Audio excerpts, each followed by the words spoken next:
Muy bien, buenos días. Vamos a dar inicio a la clase de hoy y el tema que debemos exponer es el de tejido muscular. El tejido muscular es un tejido de los más importantes en el organismo y si bien uno asocia estrictamente al tejido muscular a la carne que comúnmente eh, se conoce o al músculo esquelético, en realidad todas las actividades en el organismo están ligadas al músculo o a la función muscular. De manera que el tejido muscular resulta muy importante. No solo es el que está presente en la locomoción, está presente prácticamente en la función de casi todos los órganos. El tejido muscular es el responsable de que podamos miccionar la orina. El eliminar la orina está mediada por el tejido muscular liso, que nuestras arterias transporten la sangre, también depende de la actividad del tejido muscular. El, la función de las glándulas que emiten sus sustancias también está mediada por tejido muscular. El orgasmo está mediado también por tejido muscular. El paso de muchas sustancias en la deglución, también por tejido muscular, el movimiento intestinal por tejido muscular. Es decir, no hay actividad con movimiento que no tenga de base la función muscular. Hasta los pelos se mueven por efecto del músculo. El sudor sale por efecto del tejido muscular que se contrae para exprimir, vamos a decirlo así, a la glándula sudorípara. Entonces, debe estar presente, el convencimiento del tejido muscular está presente en todas nuestras actividades. Y que además es un tejido que adquiere eh, características muy importantes en la medida que está constituida por células muy especializadas. Se denominan fibras musculares. Estas células altamente especializadas son células que en el caso del tejido muscular estriado tiene, diríamos, una forma cilíndrica larga, que puede tener un diámetro de unas 100 micras, pero que tiene dimensiones verdaderamente asombrosas de muchos centímetros. Y en animales grandes puede llegar a medir estas fibras musculares más de 1 metro. Entonces, la fibra muscular altamente especializada, diferenciada, tiene propiedades exclusivas respecto a otras células. Es así que esta que es un segmento de una fibra muscular, imaginen que una fibra muscular sea una salchicha larga, larga, larga. Más o menos esa característica tendría. Y tiene una envoltura como toda célula, tiene también un citoplasma como toda célula y tiene organoides citoplasmáticos como toda célula. Sin embargo, las particularidades propias de las fibras musculares, que son las células musculares, han establecido que se denomine a su membrana celular, a la membrana celular de la fibra muscular, sarcolema, se denomine sarcoplasma al citoplasma de la fibra muscular, de la célula muscular, y también se denomine al retículo endoplásmico, es importantísimo en la función de la fibra muscular, el retículo endoplásmico se denomine retículo sarcoplásmico.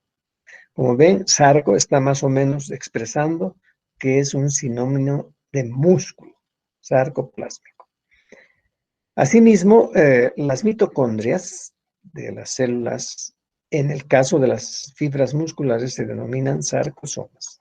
Y aquí podemos ver la membrana, sarcolema, el protoplasma, sarcoplasma, y ahí están las mitocondrias, y están los túbulos, y están los cisternas que componen el retículo sarcoplásmico. Entonces, también es importante saber que el tejido muscular guarda relación con otros tejidos y con otros órganos también. Pero en relación con el tejido conjuntivo, Este tejido conjuntivo se organiza para recubrir músculos. Es decir, si uno piensa en un fascículo muscular de cualquier músculo, supongamos del bíceps, está recubierto por tejido conjuntivo que se denomina aponeurosis. Asimismo, el tejido conjuntivo penetra en la subdivisión de un músculo como órgano, en la subdivisión de los fascículos primarios y secundarios.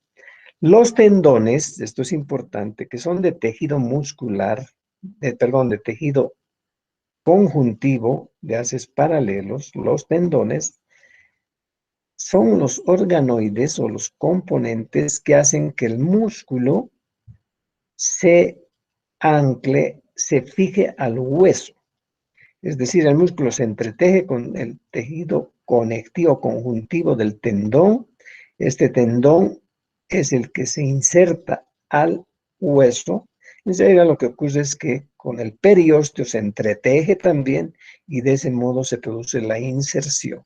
Entonces, la relación con el tejido conjuntivo está en la relación que hace con los tendones para insertarse a los huesos. Por otra, finalmente, como en todos los órganos ocurre, el tejido conjuntivo tiene la virtud de llevar o llegar al tejido muscular con vasos y nervios. Este es el medio por el que llegan los nervios y los vasos que van a ser utilizados por el tejido muscular. Y con el tejido nervioso, esto también es importante comprenderlo. El tejido nervioso es vital, esencial para la función del músculo.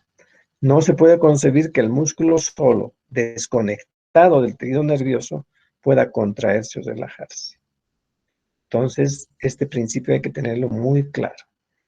Entonces, la fibra muscular, o sea, la muscular, recibe inervación motora, quiere decir que el componente motor del tejido del sistema nervioso va a llegar a la fibra muscular para activarla, Entonces, es esencial que el tejido nervioso se relacione con el tejido muscular. En una unidad que se denomina unidad motora, es decir, el cilindro eje de la motoneurona que emite unas patitas para pegarse a la fibra muscular. A esto es a lo que se denomina unidad motora. Por tanto, esencial, tanto la relación con el tejido conjuntivo, también con el tejido nervioso.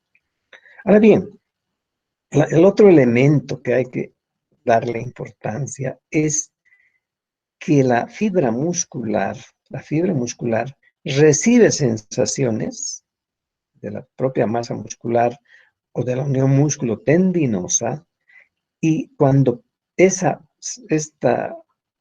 fibra muscular o el músculo se contrae, aprieta a estos receptores, y esa compresión es sentida por estos receptores y van por la vía sensitiva hasta a las astas anteriores de la médula. Estas sensaciones denominadas propioceptivas están relacionadas con el estiramiento y con la presión principalmente que puede sufrir el músculo. Y guardan relación también con la generación de los efectos que se denominan reflejos. Es decir, este músculo siente y esa sensación se va hasta el asta posterior, siente que está estirado y por la vía motora hace que se contraiga este músculo, creando el reflejo músculo tendinoso. Pero hablaremos luego. Ahora bien, si no aprendemos la histología significativamente, es decir, ¿para qué aprendemos histología? Evidentemente para entender la función del músculo, pero también para saber que ese músculo puede enfermarse. También para comprender que en ese músculo pueden haber alteraciones. Entonces, nada es suficiente de aprender solo en la descripción, sino relacionamos con lo que puede pasar en condiciones de enfermedad. Entonces, el músculo puede enfermar, el músculo puede alterarse en su función el músculo puede lesionarse y eso tenemos que saberlo cómo ocurre. Este, por ejemplo, es una diapositiva que muestra una pierna más delgada que esta. Esta pierna delgada ha adelgazado porque el músculo ha perdido masa. Y ese músculo pierde masa generalmente porque pierde inervación, porque el nervio que debía estimularlo permanentemente está desconectado por lesión, por enfermedad. Entonces, si se altera el nervio, produce lo que conocemos como parálisis o paresia. Si la debilidad es parcial, paresia, y si la parálisis es completa, si la debilidad es completa, parálisis. Y la parálisis genera lo que denominamos hipotrofia o atrofia muscular. Este es un cuadro de una enfermedad genética que se transmite a un grupo de niños y que tiene la característica de que la musculatura entra en mal funcionamiento, acumula sustancias inadecuadamente. Aquí pareciera que está más bien hipertrofiado, eso es falso, porque esto, pseudohipertrofia, significa que se han acumulado sustancias no saludables para el músculo en una evolución distrófica, de mal funcionamiento muscular, de mal trofismo muscular. Aquí era hipotrofia, disminuye, aquí estamos hablando de distrofia, porque estamos hablando de un maltrofismo, mal funcionamiento muscular. Evoluciona entonces así el niño, generalmente esto empieza en niños, el niño va perdiendo fuerza, se vuelve muy débil, hay una pseudohipertrofia quiere decir que pareciera que se hipertrofian los músculos, pero después se produce una hipotrofia generalizada que adelgaza al niño, que lo pone al final, cuando es jovencito o a veces ya de niño, en una silla de ruedas, sigue la atrofia muscular por la distrofia y finalmente puede fallecer por una insuficiencia respiratoria que está dependiendo de que la musculatura respiratoria también entra en distrofia. A este cuadro se denomina distrofia muscular tipo Duchenne. Pero hay otras enfermedades, a lo mejor más comprensibles, como el desgarro muscular, o más frecuentes. Es lo que suele encontrarse en deportistas principalmente, que estiran excesivamente sus músculos hasta romperlos. Un desgarro es una ruptura parcial, pequeña, arrancan algunas fibras, puede haber un desgarro mayor hasta romperse totalmente el músculo. Como el músculo es muy vascularizado, entonces clínicamente lo que observamos es que una ruptura va a mostrarnos este hematoma que está debajo de la piel, ¿no? Y que corresponde a la ruptura del músculo.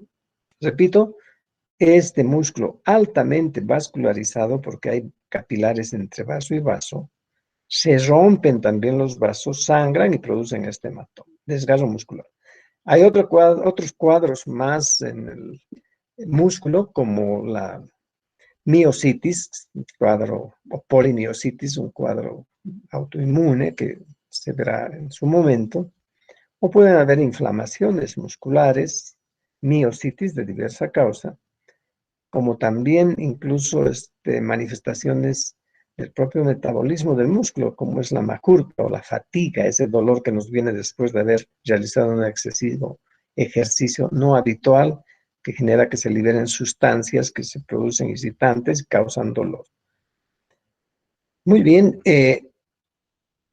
así planteadas las cosas con esta introducción de tejido muscular, podremos entrar ya a una descripción mucho más específica, partiendo otra vez del hecho de que es muy bueno que partamos conociendo. Este es un pedazo del músculo estriado. Anticipamos que hay una división entre músculo estriado y liso. Pero esta diapositiva sirve para mostrarnos cómo, vean ustedes, varias características. Vean cómo los núcleos, esta es una fibra, de aquí a aquí es una fibra, de aquí a aquí es una fibra. De aquí a aquí, estas fibras pueden, repito, tener más o menos 100 micras de diámetro, pero tener muchos centímetros de largo. Entonces se le estudia por segmento. Reitero, el núcleo está periférico. Todos los núcleos, porque es una célula multinucleada, sus núcleos están periféricos. La fibra muscular tiene núcleos periféricos. ¿Y para qué? Para que todo el cuerpo pueda ser ocupado por el material principal, que es el material estriado. Esta estriación, esto que se ve como alineado en líneas transversales, en realidad corresponde a discos de el material estriado, que también, a esto es a lo que se denomina estriación. Esta organización molecular corresponde al ordenamiento de la actina y la miosina, un ordenamiento muy riguroso, que además muestra cómo se ordena la actina y miosina para cumplir su función. La actina y miosina son las moléculas que que originan la contracción y la relajación muscular. Entonces, moléculas de actina y miosina mediada por otras moléculas hacen que el músculo se contraiga y se relaje. Esa actina y miosina, en el caso del músculo estriado, está rigurosamente ordenada. Por eso se ve de esta manera estriada, que si se la ve más aumento, todavía es mucho más maravillosa, más fantástica de ver. ¿Vean? Miosina, actina. Y luego veremos cómo se ordena todo eso. Y aquí está el músculo otra vez periférico. Bien, si nosotros apreciamos de esta manera que el músculo estriado tiene estas características, debe hacernos pensar que la fibra muscular es un agregado, es decir, el músculo es un agregado de fibras musculares, un agregado de células musculares. Y aquí esta diapositiva es para mostrarnos el músculo estriado, el músculo liso y la otra variedad denominada músculo cardíaco o miocardio. Aquí podremos ver que el músculo estriado es también denominado esquelético porque es el músculo que está pegado a los huesos, por eso se denomina esquelético y porque moviliza las articulaciones. La superficie más externa está recubierta de un músculo como órgano, ¿no? Llamemos el bíceps, el tríceps, el cuádriceps. El músculo tiene encima, por fuera, una cubierta que se llama epimicio, que es el tejido conjuntivo al que nos referíamos, que también suele llamarse fascia. Se divide en fascículos más pequeños, un denominado perimicio, un endomicio, que es una clasificación descriptiva de las envolturas del músculo mismo, un fascículo mediano, un fascículo más pequeño, y finalmente esta que es ya la fibra muscular, que tiene todavía una capita fina de tejido conjuntivo. Pero esta es ya la fibra muscular o célula muscular con su sarcolema, que aquí está, su sarcoplasma, que hemos dicho es el protoplasma, y aquí está su núcleo periférico. Y el núcleo podemos también ver un poco más aumento. Y aquí ven ustedes qué pasa con el músculo liso. Ya habíamos dicho que está profusamente difundido el músculo liso. Todo órgano tubular en algún lugar del organismo tiene músculo liso. Todo órgano tubular. El sistema circulatorio, el aparato digestivo, todos estos órganos tubulares tienen una capa muscular, incluso en el aparato respiratorio, en el aparato genital. El útero tiene una capa muscular que es responsable del parto, porque cuando llega el momento del parto se contrae esa musculatura lisa y se elimina, se expulsa al bebé. En el caso del aparato digestivo, todo el tránsito gastrointestinal se produce por efecto del músculo liso. Y en fin, en todo lugar está el músculo liso. Este músculo liso tiene la característica de que sus células no son alargadas, como en el caso del estriado, que habíamos dicho que puede tener muchos centímetros y además de un diámetro parejo. Más bien son células que tienen una forma fusiforme, yo diría que se parecen a un plátano, que tienen en el mero centro, exactamente en el centro, su núcleo, porque su material contráctil no está ordenado como el material estriado. Aquí el material contráctil tiene otro ordenamiento que no deja verse ordenadamente. Y entonces las partes delgadas de esta fibra muscular lisa se intercalan con las partes gruesas, de manera que en el corte algunas pueden mostrar núcleo, otras no, en el corte transversal. Eso también es para descripción histológica interesante. Seguimos. Y este es el músculo cardíaco, ¿no? Este es el músculo cardíaco. El músculo cardíaco tiene características muy particulares. Primero, es estriado. Vean ustedes, aquí se nota su estriación transversal, es estriado. Segundo, el músculo cardíaco, que se creía antes que eran fibras que se entretejían, porque pensemos que el miocardio se contrae tridimensionalmente. Entonces, la dirección del material contráctil tiene que ser tridimensional para comprender que se contraiga tridimensionalmente. Entonces, no habían sido fibras, sino células pegadas unas con otras, pero en las tres dimensiones. Espero que esto se entienda. Eso explica que el corazón, reitero, se contraiga en toda su masa. Entonces, no son fibras, sino son células musculares cardíacas las que constituyen el miocardio, que tienen la característica de contar con un núcleo central en este caso. Núcleo central, un solo núcleo por cada célula, y las células se juntan unas con otras por una denominada pieza intercalar. O sea, no es que haya una sola fibra o una fibra sea larga, no. Son células más bien que las podríamos denominar por su forma más o menos cilíndricas, que se juntan unas con otras en las tres dimensiones, pero que también tienen endomisio, tienen sarcolema, y tienen miofibrillas, y tienen su núcleo central, que veremos con mayor detalle en el siguiente diapositiva. Ahora bien, ya hemos descrito que existen tres variedades de tejido muscular. Si nos circunscribimos al tejido muscular estriado ahora, reiteramos que de un músculo, que es como era un órgano, cuádriceps en este caso, ese cuádriceps está recubierto por una fascia que se denomina epinicio, ya lo hemos dicho también, pero está constituido por fascículos más delgados. Y estos fascículos más delgados todavía en fascículos más delgados. Y finalmente en estos que ya son las fibras musculares.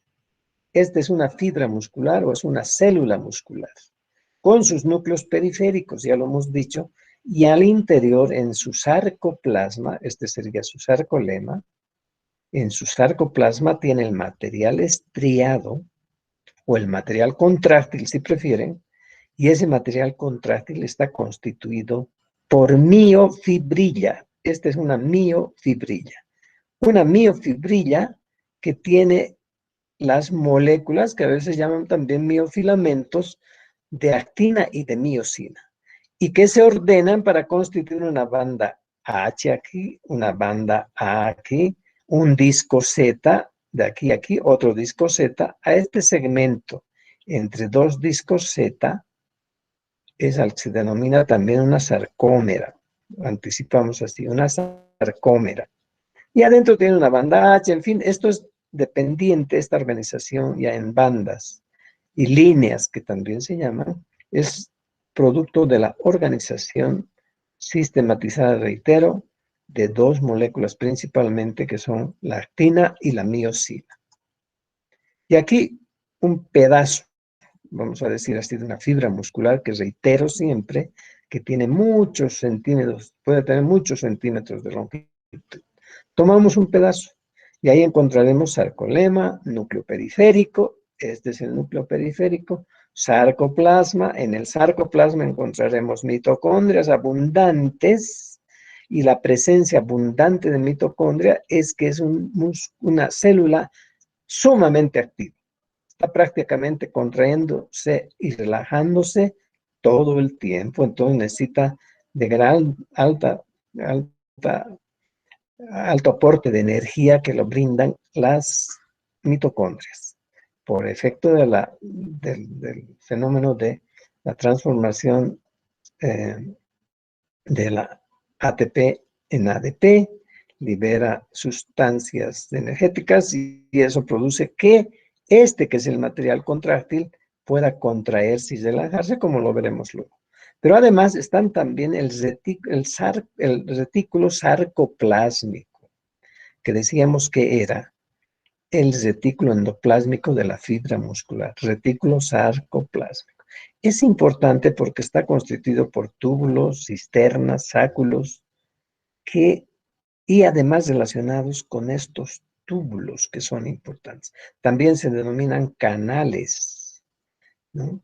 Y esto es importante porque algunos de estos canales se denominan canales de calcio, porque son los que llevan el calcio al material contráctil o a la miofibrila para que se produzca la contracción. Luego veremos con mayor precisión. Entonces aquí está otra vez sarcolema, miofibrila, mitocondrias, ¿no?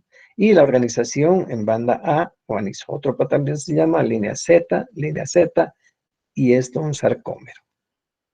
Hasta ahí, para entender mejor. Ahora, esta es una fotografía de un corte de tejido muscular para mostrar cómo se ve en una microscopía electrónica el material contráctil.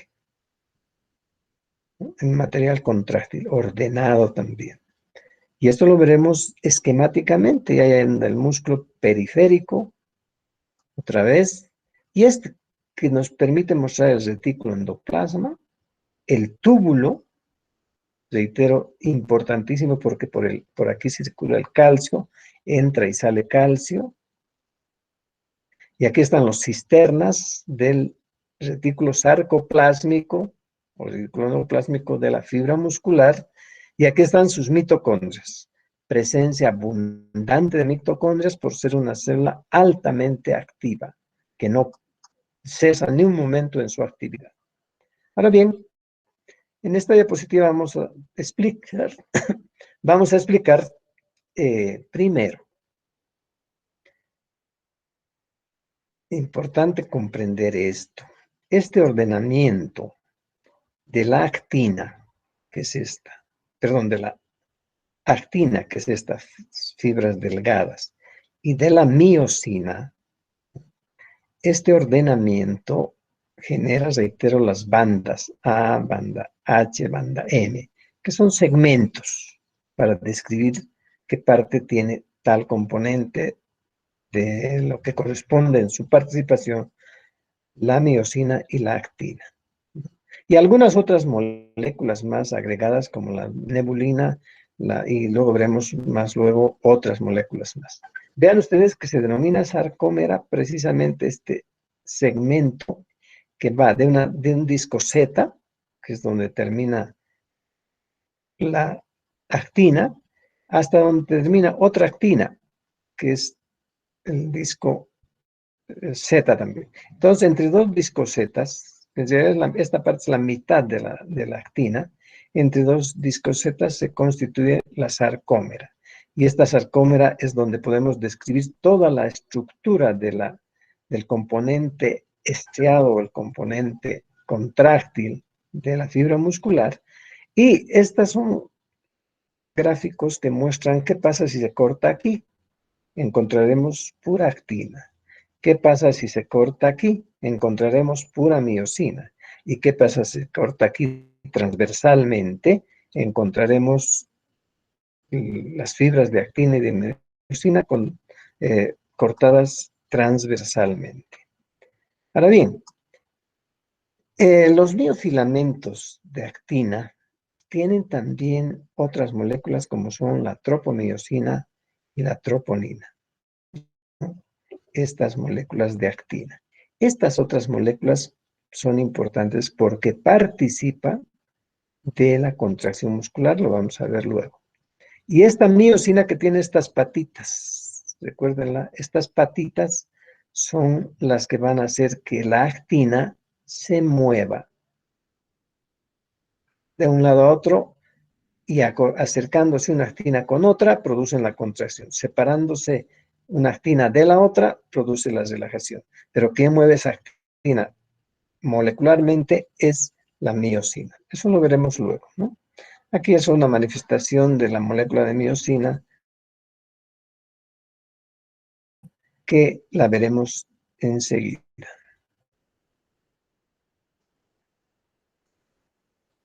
Muy bien. Este es un corte bonito porque permite ver lo que habíamos visto en esquema, en un corte transversal de tejido muscular estriado, donde se ven fibrillas musculares, fibras miofibrillas, así se denominan, fibras musculares miofibrillas, que están constituidas por actina y miosina en este corte. Estos puntitos corresponden a cortes de la actina y miosina de acuerdo al esquema que anteriormente se los habíamos mostrado, ¿no? O sea, esto es lo que estamos viendo en esta diapositiva. Y entonces corresponde al corte transversal de fibras musculares mostrando el corte transversal de los miofilamentos en el microscopio electrónico. Aquí para ver un poco esta actina, esta es la actina y esta es la miosina, decíamos, y aquí hay una patita. Aquí es donde del ADP, el ADP tiene suelto un fósforo. Aquí, cuando ya se va a buscar que se desplace esta actina para acercarse a la otra y de ese modo contraer, ya se requiere la acción del ADP, del ATP que se fragmenta para liberar energía que permite que la patita, esto es lo fundamental, la patita que estaba aquí se mueva y desplace a la actina. Lo mismo ocurrirá con otra actina y se van a juntar las actinas arrastradas por la miosina, produciendo la contracción muscular. Una vez que pasa eso y se ha utilizado esa energía, se reconstituye el ATP porque el fósforo se fija, ya no se requiere energía y se produce la relajación. Entonces, este círculo es permanente, contracción, relajación, contracción, relajación. ¿En qué consiste finalmente, para que quede claro? La contracción en el desplazamiento de la actina a partir de la miosina, que con unas patitas hace que se junten las moléculas de actina. Y de ese modo se acorta el músculo, contracción. Cuando eso concluye, se relaja el músculo. Y la patita de la miosina se va hacia separar los filamentos de actina. Esta es una fotografía preciosa. Si ven ustedes, esta es una fibra muscular, una célula muscular al microscopio electrónico. Esta es la terminación de un cilindro eje de una motoneurona. De una motoneurona inferior, también se suele llamar motoneurona inferior, porque es una motoneurona que proviene del asta anterior de la médula, motoneurona inferior. El cilindro eje terminal de esta motoneurona inferior acaba en unas patitas que la vimos antes y que corresponde a la unidad motora, Entonces, la unión neural, si quieren, o neuromuscular, placa motora. Este es el punto de unión entre el nervio y el músculo para que el nervio le pase el estímulo y que el músculo, la fibra muscular, la célula muscular pueda contraerse. Esa comprensión es trascendente y este es el gráfico de eso que vimos en microscopía electrónica.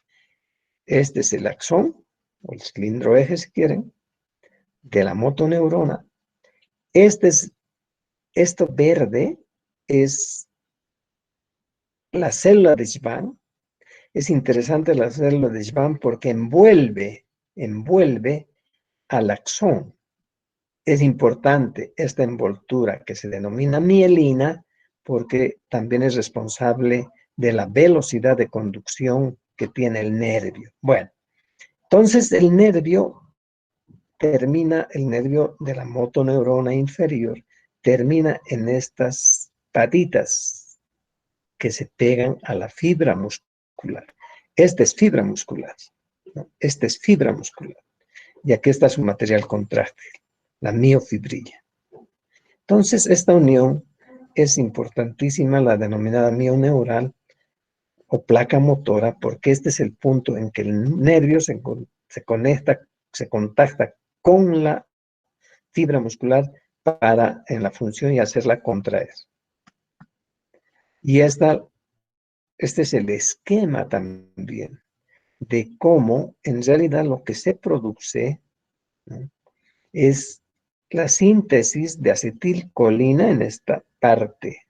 Es decir, la presencia de acetilcolina en esta parte que era la correspondiente al nervio, ¿no?, al teledendrón que se llama, o a la terminación del cilindro eje sobre la musculatura. Esta es fibra muscular, célula muscular. Esta es la terminación del cilindro eje de la motoneurona, y lo que básicamente se produce es una liberación de acetilcolina, porque el acetato y la colina se juntan, liberan aquí, y aquí está la acetilcolina. ¿Pero para qué sirve la acetilcolina? Esta es la membrana de la fibra muscular, el sarcolema, ¿no? El sarcolema. Y este sarcolema recibe el influjo de la acetilcolina para que sus receptores de acetilcolina permitan que esta membrana se permeabilice a la entrada y salida de iones.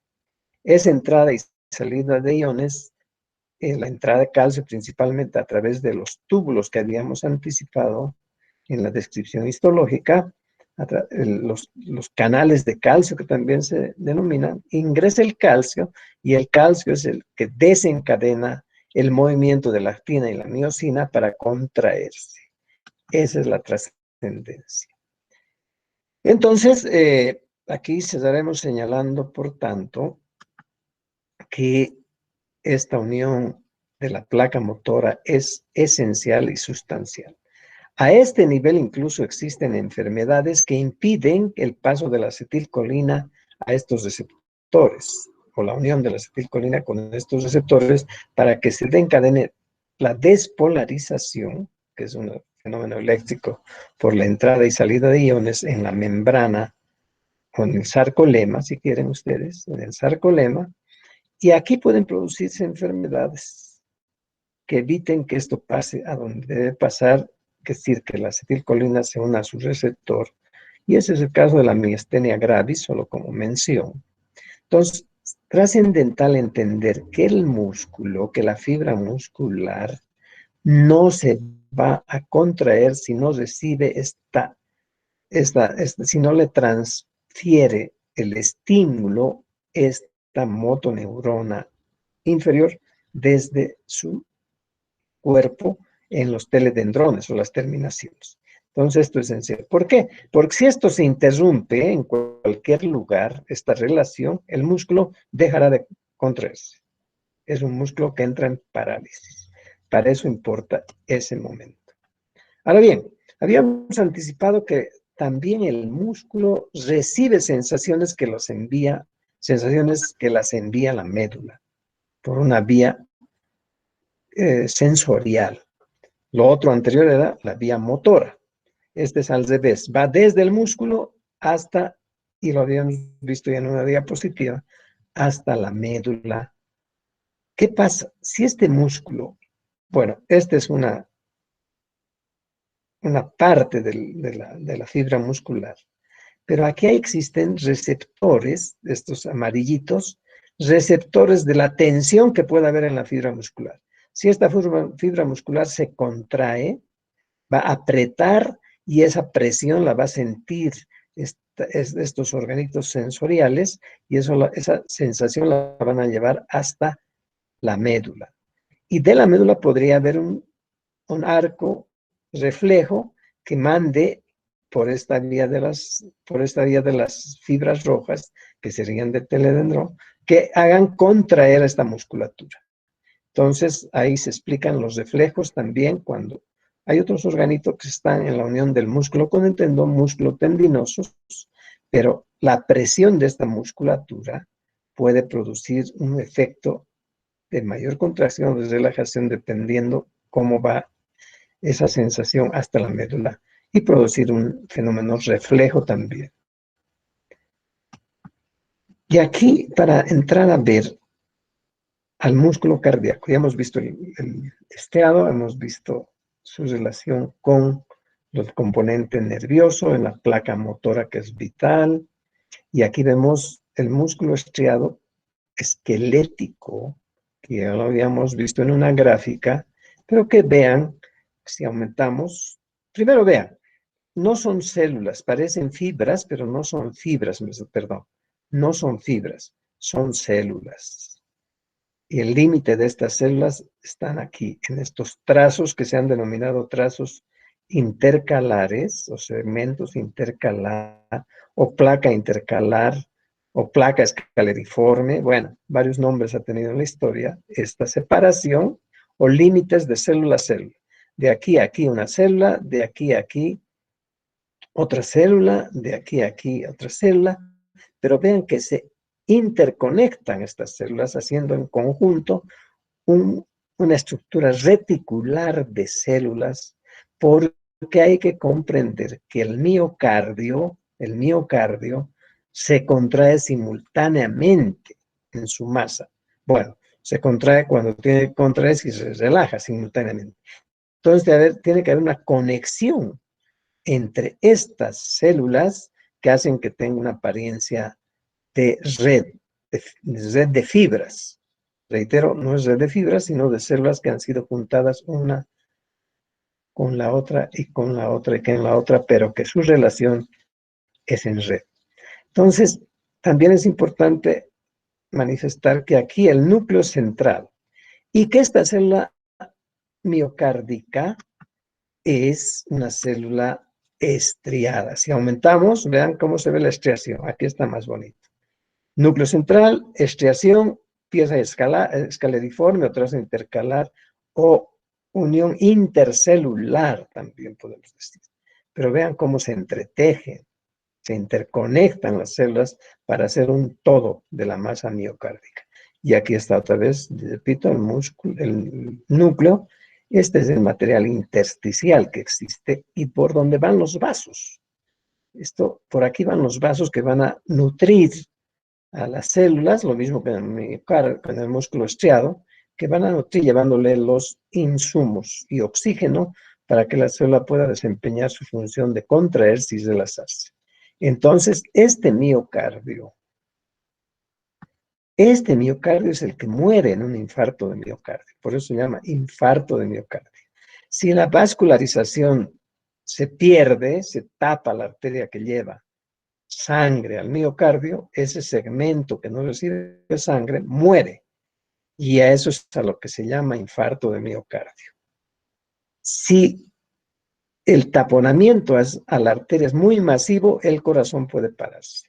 Lo otro que hay que recordar es que el corazón tiene cierto grado de independencia, mediada por un sistema de conducción, que se llama sistema de conducción automático de conducción, que el corazón puede latir, puede contraerse en su miocardio por ese fenómeno de un sistema de células especializadas que constituyen el sistema automático de conducción del corazón.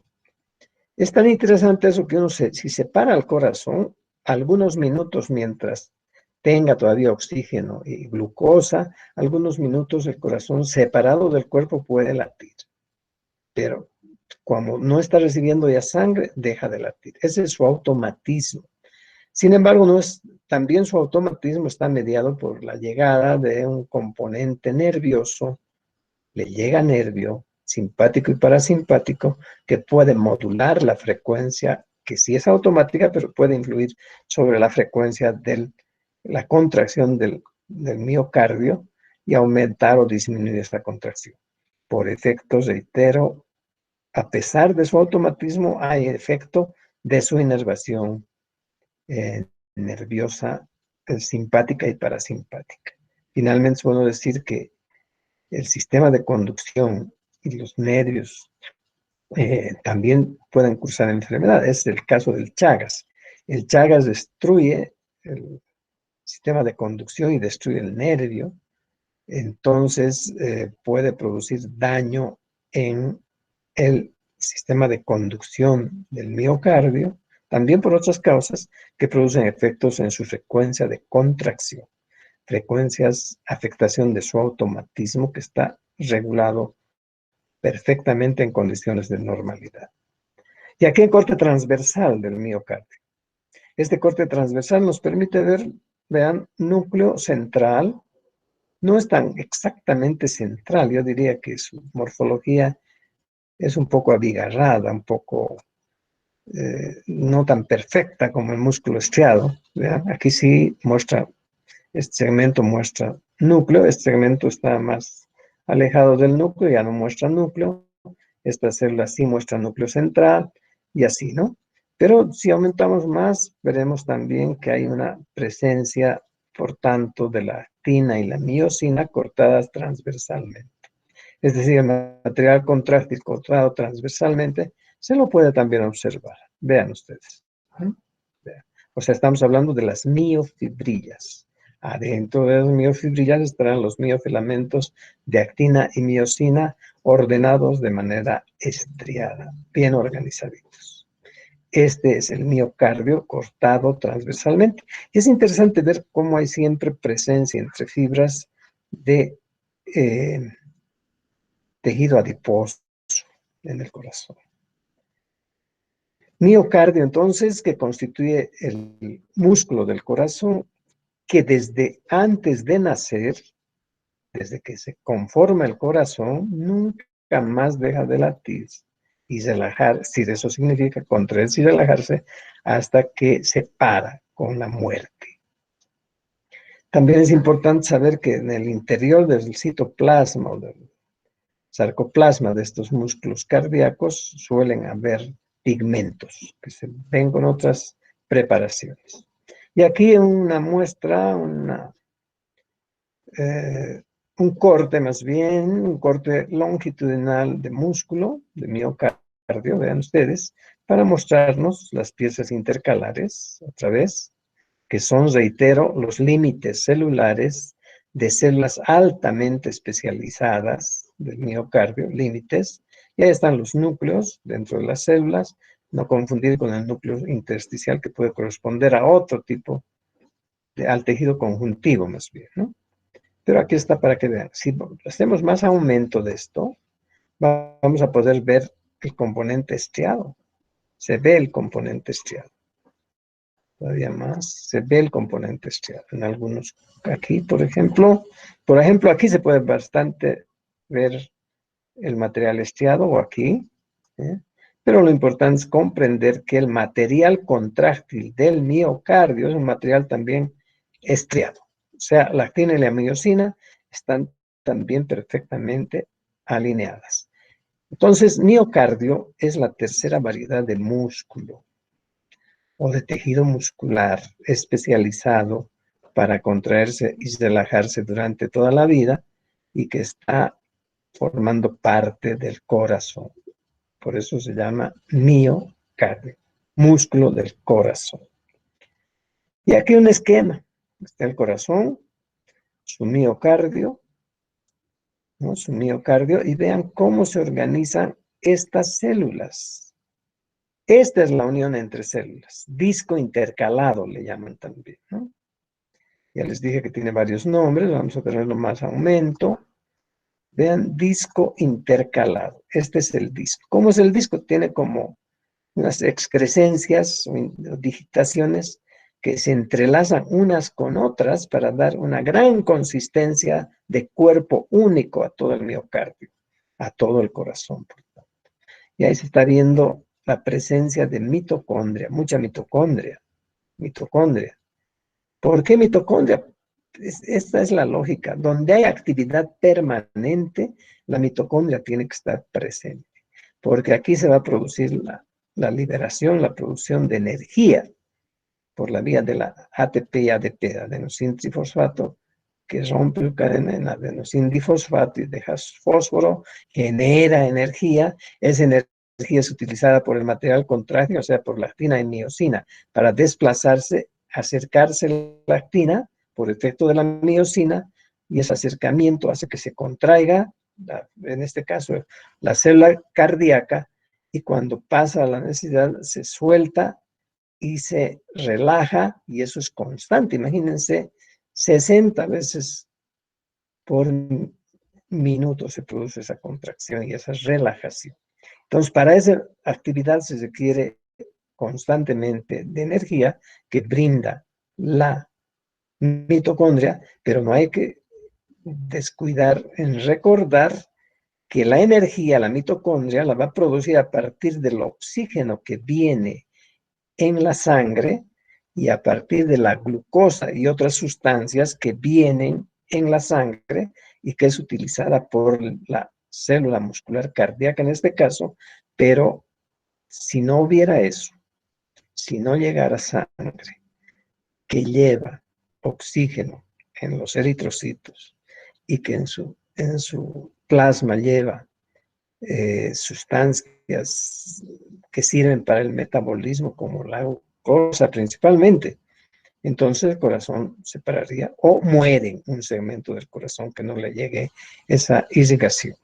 Eso es importante entender para comprender lo que pasa con algunas enfermedades, como reitero, para graficar el infarto de miocardio, o sea, la muerte de un pedazo de corazón, que si es masiva, muere la persona.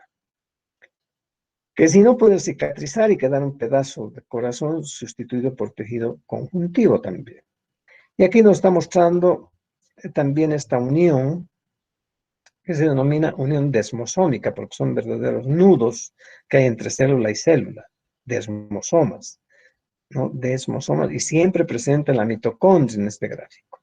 Lo mismo, y un sistema de túbulos, de conexiones que hacen también, no estas precisamente, sino un sistema de túbulos que hacen que las células estén muy conectadas unas con otras y puedan trabajar en grupo, en conjunto, en colectivo, haciendo que el corazón se contraiga sistemáticamente y se relaje en conjunto. Pese a haber, reitero, esta separación entre célula y célula, pero muy unida. Las células son independientes, pero muy unidas con los discos a partir o en los discos intercalares. Aquí está, disco intercalar. Aquí está el material estriado de cada célula, ¿no? Material estriado, que también puede verse mejor, con más aumento. Vean el material estriado. Vean mitocondrias y vean los desmosomas y de la pieza intercalar. Separación entre célula y célula miocardio. Otra vez aquí está mitocondria, mitocondria, mitocondria, mitocondria, mucha mitocondria, porque este es un tejido activo permanentemente, que no descansa.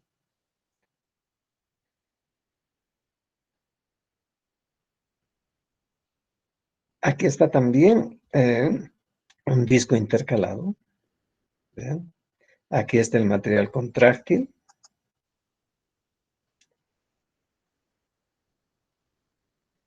Que lo podemos ver con más aumento. No es tan perfecto como el músculo estriado, pero vean aquí la estriación transversal del material contráctil, y este es el disco, en algún lugar del disco intercalar.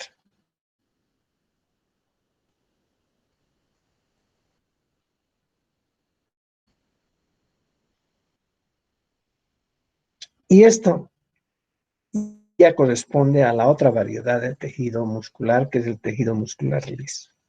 Les reitero que está en todas partes situado. Está en las pequeñas glandulitas sudoríparas, que emiten el sudor cuando se contrae la musculatura lisa. Está en los musculitos que tienen los pelos también para pararse. El pelo realmente se para. Y está también en todas las vías tubulares que existen en el organismo. Entonces, el músculo liso tiene la otra característica que no se la ha mencionado. El músculo estriado esquelético es voluntario. O sea, uno puede mover sus segmentos, sus piernas, sus dedos voluntariamente. En cambio, uno no puede manejar voluntariamente a sus arterias, no puede manejar voluntariamente a su tubo digestivo, a sus intestinos, al estómago, no puede hacerlo. Entonces, también la característica de ser voluntarios del músculo estriado esquelético, con algunas, digamos, excepciones, ¿no? El miocardio, por ejemplo, es estriado, pero no es voluntario. Uno no puede manejar a su corazón para que se contraiga al ritmo que a uno le parece. El corazón tiene su automatismo, tiene su independencia. No se lo maneja voluntariamente. Igual en el tejido muscular liso, el órgano que puede manejarse voluntariamente es la vejiga. Uno puede orinar, puede miccionar cuando tenga deseos y lo decida, o sea, es voluntaria la vejiga o la musculatura de la vejiga siendo de la variedad lisa. Es una variante de excepción, la musculatura lisa de la vejiga. En cambio, el, el útero, las vías genitales tienen musculatura lisa que no es voluntaria. Sí actúan de manera independiente a la voluntad, pero sí actúan también por influjo humoral de algunas sustancias, catecolaminas y demás, y también actúan por influjo nervioso también, porque todas reciben nervios, reciben efecto nervioso. O sea, si se dan cuenta la maraña que hay entre fibras musculares y fibras nerviosas, terminaciones nerviosas, realmente es fantástica e inimaginable. Si tratar de comprender cómo un músculo se contrae mientras otro se relaja en la musculatura estriada para dar el movimiento, la precisión de los movimientos, es realmente algo para emocionarse cuando se estudia y cuando se trata de comprender para beneficio de la profesión. Es decir, todo esto lo menciono y todo esto el médico tiene que aprender a buscarlo, a entenderlo, a curiosear, a explicarse todo, porque esa es la característica del médico y del profesional de la salud. Trabaja sobre el humano, que es una complejidad tremenda, y esa complejidad tiene que manejarla integralmente en su vida profesional y durante el aprendizaje también. Por eso no tiene sentido aprender de memoria la estructura histológica del tejido, del tejido muscular liso, sin entender, y bueno, ¿de qué sirve saber eso? Pero si correlacionamos con la función digestiva, con la movilidad del aparato circulatorio, ahí sí se pone más interesante y explica más la razón de que el médico, el que se forma para la medicina y las otras carreras de la medicina, tiene que tener habilidades que lo hacen diferente del profesional de otras áreas. Lo hacen absolutamente diferente. Por eso el médico tiene que ser preciso, acucioso, observar todo, explicarse todo, todos los días. Eso hace que el modelo de pensamiento del médico se vea un pensamiento crítico, que todo analiza, que lo conflictúa, lo cuestiona para llegar a conclusiones de lo más satisfactorias en el objeto de la profesión, que es el humano, el ser humano, que es la salud del ser humano. Entonces, siempre que trabajemos con cualquier tejido hay que estar constantemente pensando que nada puede escaparse del que estudia medicina y menos del profesional médico, porque la complejidad que supone el manejar la enfermedad y la salud demanda de un cerebro también que dé reacciones complejas, que está en correlación a la complejidad, como ven ustedes, de los tejidos, de los órganos, y de lo que es, reitero, finalmente salud y enfermedad. Bueno, es un corte transversal de tejido muscular liso. Ya habíamos anticipado que el tejido muscular liso está constituido más bien por celulitas que pueden tener unas micras, tal vez llegar a algunos centímetros, como en el caso del útero grávido, ¿no? El miometrio, las células musculares del miometrio suelen alargarse durante la acomodación que realizan para contener al bebé que va creciendo, creciendo, creciendo. Pero en general se puede decir que la fibra muscular lisa tiene una forma más bien como de un plátano, alargada y estrecha en los extremos, ensanchada en el centro. Y este que es un corte transversal permite ver mejor cómo en el corte transversal las celulitas, ¿ya? Las célulitas cortadas transversalmente pueden tener núcleo o no tener, porque estas también son células, fibras musculares lisas, cortadas transversalmente, pero la cuchilla agarró en un lugar donde no estaba el núcleo. En cambio, sí, aquí está el núcleo, es un núcleo central, aquí está el núcleo, aquí está el núcleo, ¿eh? Y hay lugares donde no agarró el núcleo, puede agarrarlos tangencialmente. Entonces, corte transversal de fibra muscular lisa, que muestra espacios grandes, otros más pequeños, unos con núcleo, otros sin núcleo. Por la misma forma, reitero, que tiene la fibra muscular alargada. En uso le llaman también, o fusiforme le llaman también, yo prefiero decir como un platanito. Bien,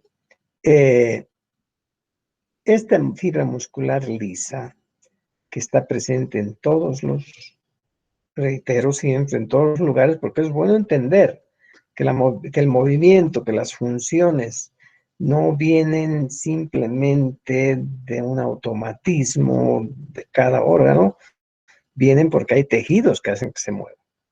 Hay tejidos que hacen que, como el tejido muscular, que exista acción. Por eso es importante el tejido. Y bueno, reiterando, está en todo el tubo digestivo, puede estar en el estómago, puede estar... Y se organiza en capas además, porque en el tubo digestivo hay una capa interna, en casi todo el tubo digestivo, intestino, en fin, hay una capa interna en que las fibras musculares se han organizado en anillos, casi un verdadero tubo a todo lo largo, y una capa externa que más bien está organizada a lo largo del tubo digestivo. Entonces, a su organización le permite a los tubos, vamos a decir de esa manera, porque algo parecido pasa en todos los conductos que constituyen el aparato genital masculino. Imaginen ustedes los conductos eyaculadores, que se contraen en un momento de la eyaculación de una manera que expulsan el semen, y eso está mediado por fibra muscular lisa. Fibra muscular lisa, reitero que es involuntaria, porque la eyaculación se produce irremediablemente y uno no puede controlar, decir ahora sí, ahora no. O lo mismo la micción, la orina va llegando a la vejiga de a gotita, de a poquito,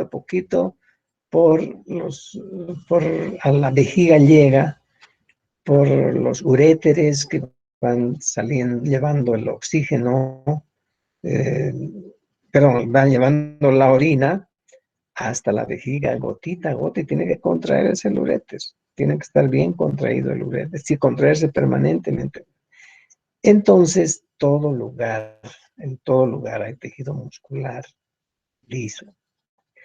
Claro que es diferente, aquí está una forma, yo les decía un platanito alargado, el núcleo central, y esta es un estado de relajación. Les anticipaba también que esto que aquí se denominan cuerpos densos, en realidad corresponden a la actina y la miosina, que está dispuesta de manera no ordenada, como en el caso del material estriado, que es realmente fantástico, y que aquí produce una contracción diferente para acomodarse a las funciones que tiene que cumplir. Imagínense, estos mismos musculitos están en las porciones excretoras de las glandulitas pequeñas que existen a lo largo de todo el organismo. Entonces, estas fibritas musculares que están ahí tienen que contraerse para exprimir la sustancia que producen las glándulas y llevarla por unos conductos excretores hasta el exterior o hasta donde corresponde el material producido por la glándula. Entonces, realmente este tejido muscular liso, presente en todos los lugares, explica una enormidad de funciones que a veces ni nos damos cuenta. La saliva también sale a partir de que se exprime de los segmentos secretores. La saliva es llevada por los conductos excretores hasta la boca. Y eso es contracción muscular, y además contracción medida, calculada, autónomamente, de por sí se están contrayendo, sin que uno ponga la voluntad para que eso ocurra. Y lo mismo con los vasos sanguíneos, es otra maravilla. El músculo liso, si bien responde a influjos nerviosos, el músculo liso se contrae también en los vasos, en las arterias, para empujar a la sangre y para dar el tono. Este músculo liso que está en los vasos sanguíneos puede estar excesivamente contraído, contraerse excesivamente y producir hipertensión, presión arterial alta. Está mediada porque esta musculatura lisa se contrae en exceso. Incluso existe en el tracto respiratorio, los bronquios se contraen, tienen fibra muscular. Y esa fibra muscular, ya ves, con inflamación se contraen excesivamente, produciendo el asma, que es un asunto, el asma es una enfermedad más bien alérgica. Y entonces a veces hay que utilizar medicamentos que relajen esta musculatura. Cuando hay un cólico renal, o mejor un cólico abdominal, intestinal, esos retortijones que nos pueden dar, que se llaman cólicos intestinales, esos retortijones son producto de que este músculo está excesivamente contraído, ¿sí? Y esto es a lo que se denomina cólico cuando es en el tubo digestivo, sobre todo en los intestinos. Cólico intestinal por contra. Entonces, ¿qué hay que hacer como tratamiento? Hay que relajar. Y entonces se utilizan medicamentos relajantes de esta musculatura. ¿Qué hacer en el asma? En el asma también hay contracción de esa musculatura. Entonces se utilizan también sustancias que permiten relajar el músculo y abrir los bronquios para que circule libremente el aire y el oxígeno. Entonces, ciertamente, hablar del músculo es absolutamente trascendente, no para el aprendizaje mecánico, sino para la interpretación de una serie de alteraciones que cuando uno es médico asocia, correlaciona en esa complejidad para darse explicación a una serie de fenómenos.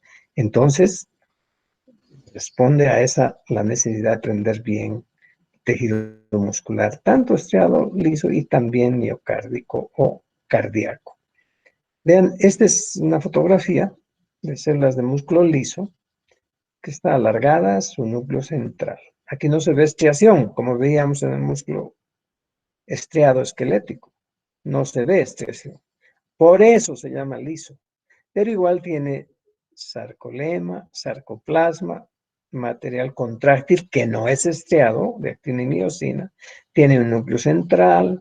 Bueno, esta es la característica en una microscopía, en una fotografía electrónica del músculo liso, del músculo liso.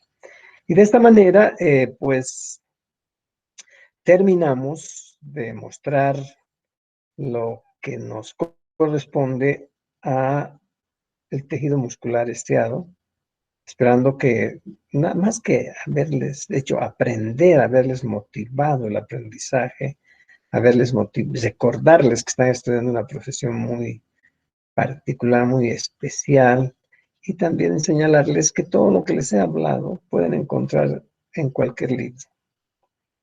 Las diapositivas que he mostrado, la mayoría son del Garner, pero pueden usar ese libro para leer, pueden utilizar el GeneSer. Soy muy poco entusiasta de direccionar determinado texto, porque si es un buen texto, cualquiera de ellos da suficiente información para que ustedes aprendan lo que nos toca hacer en el estudio de lo que ya corresponde a nuestra profesión.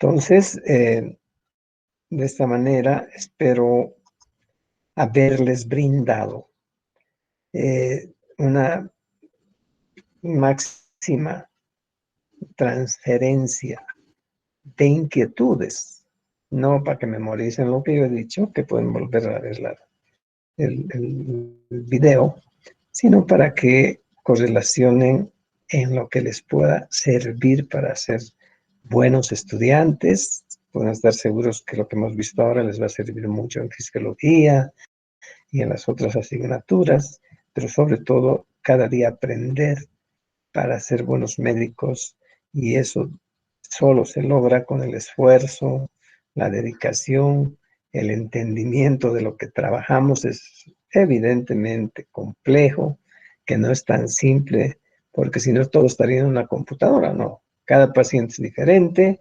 cada caso es diferente, y uno tiene que aprender para esa variabilidad que lo sitúa en una posición. Yo siempre digo, no es que el médico es superior a nadie, el médico es diferente. Por eso estudia diferente, tiene que aprender diferente, tiene que desempeñarse como estudiante diferente, tiene que construir no solo aprendizajes, tiene que ser gente buena, aprender a ser gente de bien, y eso supone cuidarse, siempre estar muy cuidado en lo personal, siempre saber que el paciente a uno lo ve como un amigo, alguien que le va a resolver sus problemas, y por tanto tiene que tener una presencia que dé esa confianza. Bueno, nos vemos en el siguiente tema, que ojalá sea pronto, muchachos. Un gusto haber compartido este tema que a mí me gusta, me apasiona.